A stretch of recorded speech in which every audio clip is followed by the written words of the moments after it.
Hey everyone, welcome back to my channel. I am your host Carrie, and today I have the honor to introduce you all today to Ronnie Caldwell. He is my high school principal, but he's also a speaker and consultant on education, leadership, and personal growth. He is also the podcast host of Be Good and the creator of Mindset and Craft. Welcome to my channel, Mr. Caldwell. Hey, it's a pleasure being here, Carrie. So could you introduce yourself a little more? Yeah, well, as you said, my name is Ronnie Caldwell. Most people call me Mr. C, especially working in schools. I've been in education now for 23 years, and starting about 2 years ago, I began working and coaching leaders in organizations, faith-based organizations, private sector organizations, and education, and started working with clients. And I was working individually with different people around leadership. And that's kind of developed into me starting my own company, Mindset and Craft, in which we look at personal development as well as leadership development and working specifically a lot with educators, because I do believe that learning is essential to any craft, any job. And what we can teach people is so much about personal growth, about professional growth, is about those habits of learning that are essential throughout your life. And so I work with schools trying to help build that capacity and organizations. Awesome. So obviously the first thing I know about you is that you're my principal. Shout out to ASC, by the way. He's in fact known around my school or our school for being able to speak just about anything on the spot and give you a lot of life advice. And in my opinion, it takes a lot of knowledge to be able to give so many advice or so much advice, just about anything. So I'm wondering, do you think your knowledge in life comes from a lot of personal experience, or is it an accumulation from reading and researching? I think it definitely is a accumulation of personal experience. I come from a very colorful family, who they were all very good storytellers. I come from a family that's had so many different experiences, very diverse. And so listening as I was a kid, listening to their life advice, the experiences that I had, I went to 11 different schools growing up. So I went to, from kindergarten to grade 12, I was in 11 different schools. I had to learn to get along around lots of different people. And these were all schools in the United States as well. So it wasn't international schools where everyone's nice to the new kid. It was, basically getting along and trying to figure out how to work with people and develop relationships wherever I went. So that was good. But then my grandmother made me passionate about reading when I was very young. And she always said that the one thing that no one could ever take from you was your knowledge, your education, what you would gain in terms of wisdom and learning. And so reading has been a huge part of my development. I've actually read, to my wife's chagrin, she always says that's a little bit crazy, but I've read and been pretty consistent about reading a book a week for the last 25 years. So I've been very consistent about that. And when I read, I write, I reflect, and I use that knowledge to reflect on my own life and then try to help others. Wow, that's amazing. Just to follow up on the fact that you said you read one book a week, how do you do that? Is it a habit at this point, or is it like you just look over the book and you try to take the essentials away? Do you actually even read all the words in the book? Yeah, sure. I do. So basically, I get up early. So I get up at 4 in the morning. Most mornings. And what I had started doing was basically setting aside time every morning and then every night to read. And so now you have to remember, I didn't have a cell phone until about 7 years ago. A large portion of my life, I didn't have cable. So distractions were not a thing. I mean, once the kids were down, I read. In the morning before the kids got up, I read. And when I was just bored and nothing to do, I still don't scroll on the phone. I just read. And so it became a habit of what I would do. But then also I had a journaling habit. So when I read, as soon as I'm done reading anything, I write down everything that sticks out to me, that recalled from that, or what really pointed out. So I'm a big, every time I read, I write. And so over the course of years, I just got used to it. And sometimes I do a reread. So it's not always a new book every week. There are a few books that I've read multiple times, just because I go back to them, I get something different from them each time. And so, yeah, so that's how it's just become a habit. that every day I read for at least 30 minutes. Most days it's an hour of reading a day. Wow, that's an awesome habit to get into. Doesn't matter who you are. Next question I have for you is, so earlier you talked about how you started your transition into consulting and even creating mindset and craft your own company. I mean, would you say it has been difficult to do so, going from just a principal or even just school admin to starting your own company? It definitely has. So the logistics of it haven't been that hard because I've had someone works with me, so I've had a good team to help me out with those kind of things. I'm not a social media person, so I did not. I had no social media presence until September, and then I was able. It's actually a former student who's now works, has her own company, everything else, and then has helped me do that. So I've been really lucky and blessed with that. And so over time, though, what was hard is just the time commitment. And I think that's why next year I'm going full time into doing that. So I'll be leaving education and going full time into that. But I think the biggest challenge was just making sure that as soon as I was done with school stuff, then at nighttime, I'm writing and doing stuff for mindset and craft or meeting with clients and everything else. So I think the biggest challenge has been the stress on time, and then also not being so good with time commitments because I don't know exactly. I probably have overcommitted myself a couple of times, but what I've been able to see is that it's something I truly value, something that I truly love. So it gives me a lot of energy when you're working on something that's yours and you're working on something that's 100% your vision of how you can be helpful to others. I think you just get this other well of energy that comes, and so yeah, it's been good. Wow, sounds amazing. And I'm so glad you found something that you could pour your passion into after you leave the ASC. Thank you. Other thing I wanted to ask about is, I mean, the branding you've been doing, it's very akin to creating like a startup or just like any other company. I mean, any specific insights into entrepreneurship do you think you've gained just from creating this company? Yeah, so I've learned a lot. I've learned a lot, and one of the things that I didn't understand exactly how complicated marketing and branding are, right? And just creating, because I'm not a very visual person. So like I said, luckily I have the team with me, but then also because I haven't had the social media experience, and so much of branding and marketing is done through social media now. And because I hadn't had that experience, my fear was I don't want to be fake. Like I don't want to just make something for make it look a certain way or act a certain way just for social media. And my team assured me, they go, "Don't worry, you are the brand. So just do what you do." Lucky enough to just try to be myself, pass on and be authentic to what I want to do. And I think that consistency helps. I think that over time, especially when you're trying to share a method, when you're trying to build a brand, it seems that consistency is the biggest thing. I think that you learn as you go. I think the key is get started. I've known quite a few people who've been planning for years to start something, and I decided and got started within like a month. So it was just.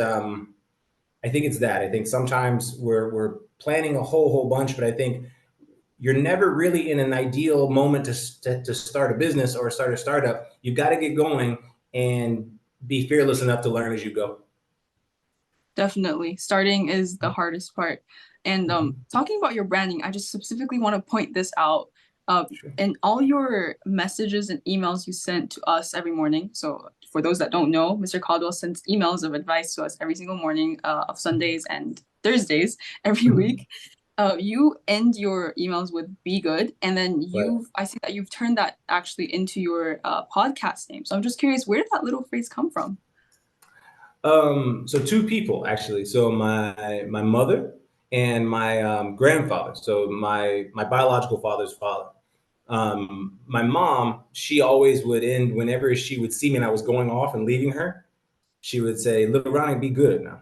And I was like, "Okay." So she was like, "Be good," and everything. Every and like she was making sure. Now to let you know, I was a little bit of a rambunctious child, right? So she was just always trying to, please be good. I don't want to hear anything bad when you get back. So that always kind of stuck with me. But then my grandfather was a big.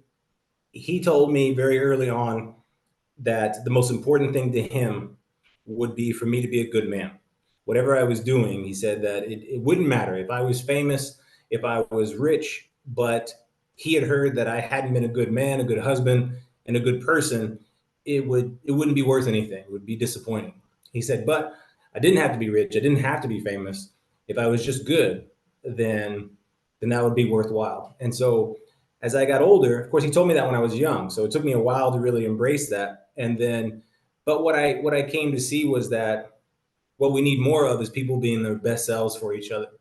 And so I think that we take for granted that, yeah, we're good people. But for me, I'm always most happy, most proud when someone's achieving something as their best self, not having to be fake, but able to be successful while at the same time being the person that's true to their character, and true to a good character. And so, be good is just always that. Is that it can be just a phrase where you say, "Oh, be good," I'll see you later. But for me, it means more than that. It's what we should all be striving towards at the end of the day. Well, that was very deep. And yes, I absolutely agree with all of that. And I feel like it's such a central part of your message now. Your entire brand and like advice is built on this fact that you want everyone to be the best version of themselves. And I really, really, appreciate your efforts in trying to send out that message to everyone. Hey, thank you. I really appreciate it. Okay. Next question I have for you is, so you've been in education and as both teachers and school admins for over a long time. You said 23 years now, is that correct? 23 years. That's right.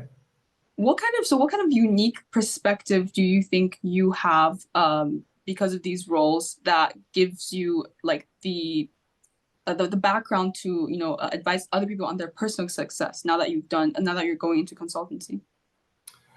So, I guess through a lot of reading. So, at one point in time, I also worked with professional athletes. So, I used to also train fighters when I was very young, and then also worked for a little while. I volunteered and did a little bit of work with the professional football team in Texas at one point in time.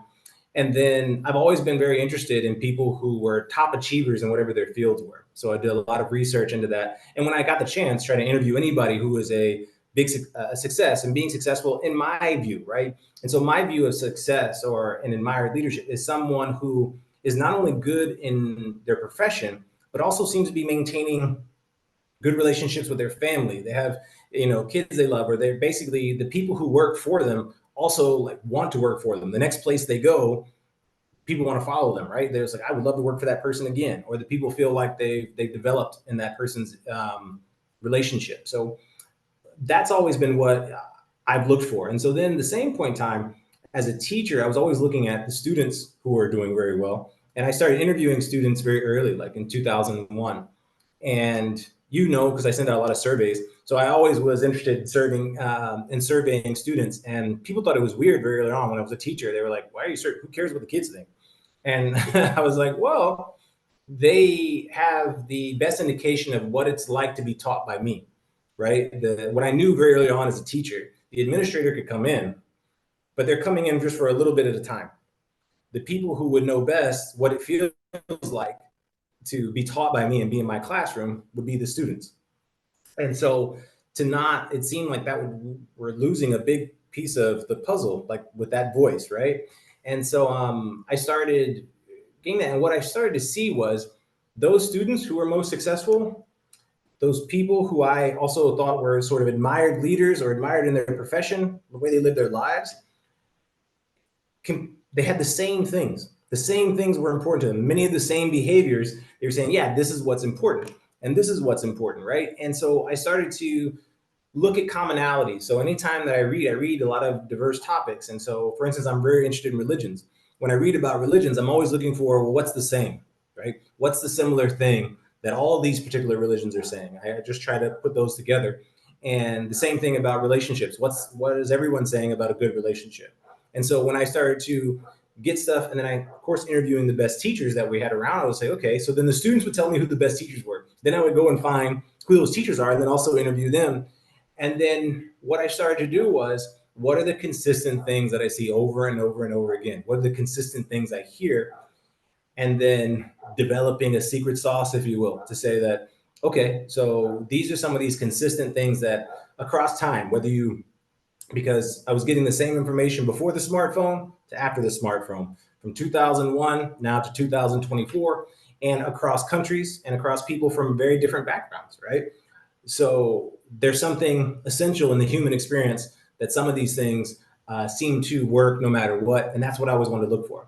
So I wanted to see what works. What are some of the things that, man, you could advise someone and maybe it could be helpful.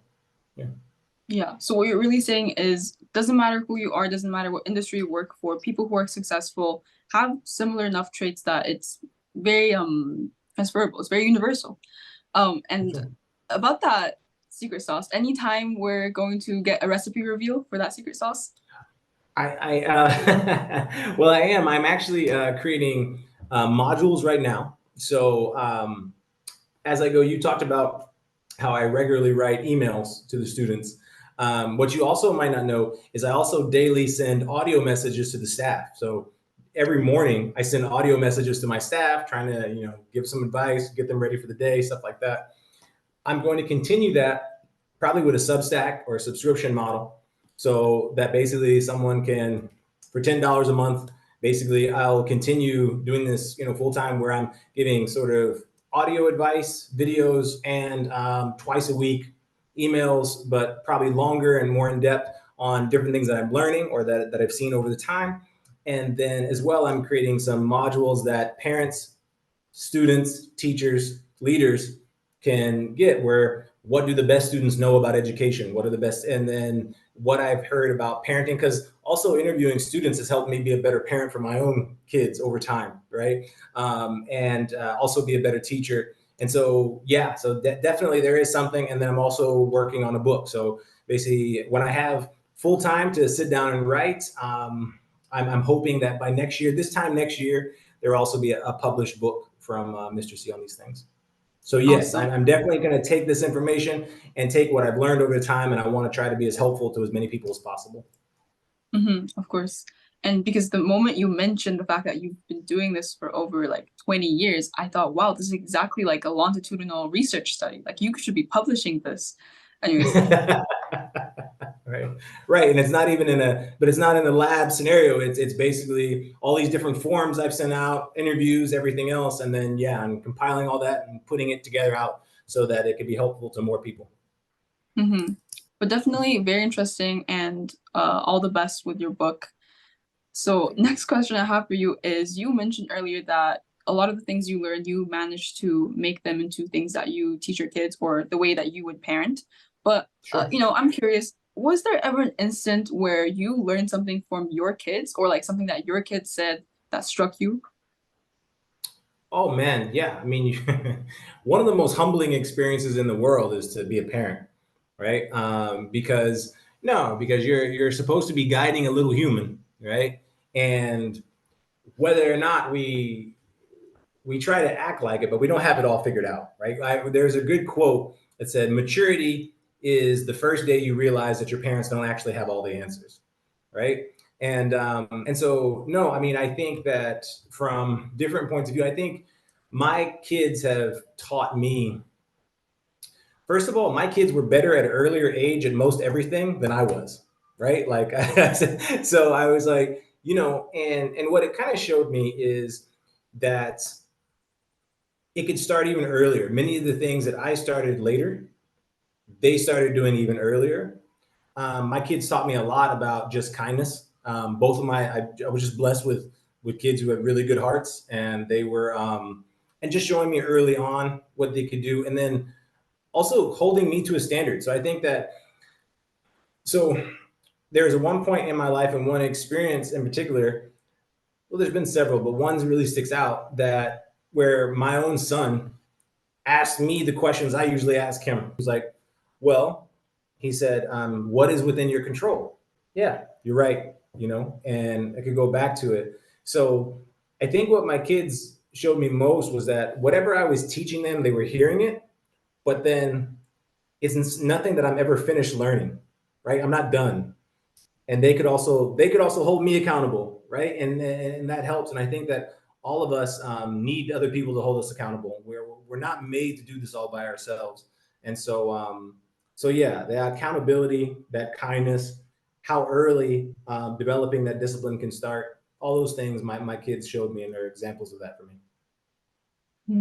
Yeah, absolutely. And wow, that was so deep and personal. Yeah, that's something really great. And I feel like I hope everyone watching knows that in some level, you also like every person, you can learn from anyone. That's what I'm trying to say. You can learn from anyone. Yeah. Doesn't matter if parent or kid. Okay, so we're kind of getting to the end of the interview. We kind of touched upon this earlier, but I'm just wondering, where do you see yourself in the next 5 to 10 years doing? You know, in the next 5 to 10 years, I hope that I'm helping schools, young professionals, and really school communities. Because what I hope to be working with is a school, not just the school leadership, the school teachers, but also the students and also just parents in general. Because I do believe that Frederick Douglass once said that, you know, you can try changing men, but really, if you want to change the world, you should focus on the children, right? Because they're the future. And so I believe in that. And I believe that I'm a big believer in education, and I believe that if we don't have the parents thinking that the teachers or the school is trying to keep their kids from getting the grades, or this person, because I think sometimes we create these relationships where we're almost in competition with each other.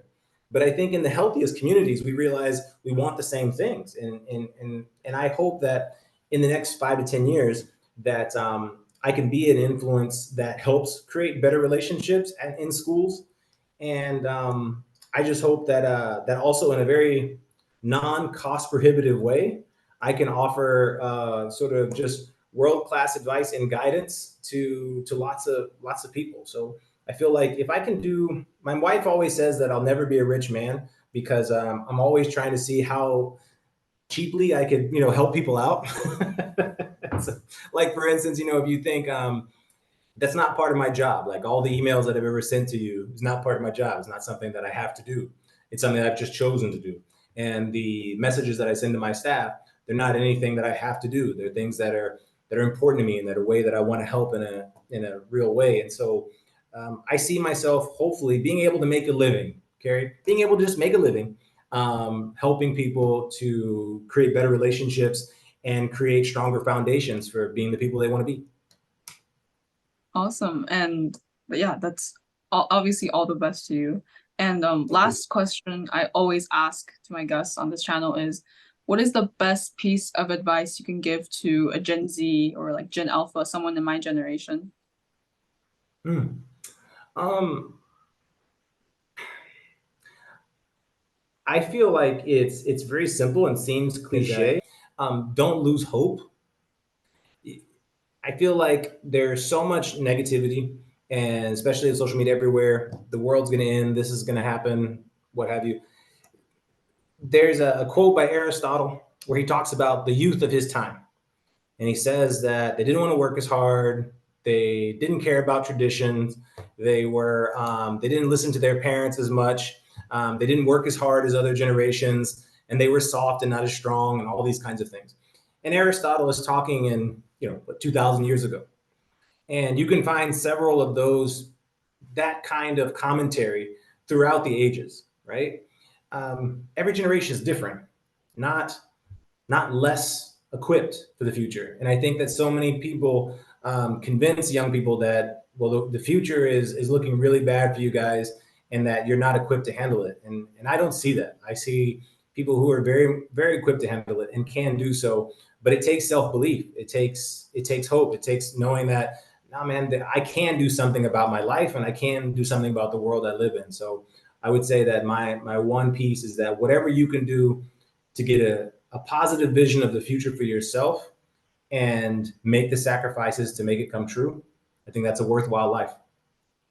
Hmm. And I absolutely agree with that. Stay optimistic and work hard. Mm-hmm. And that's it for the interview. Thank you to Mr. Caldwell for his insights, obviously, and also thank you for everyone who watched this episode. Hope you stay tuned for the next one. Really appreciate it, Gary. Be good.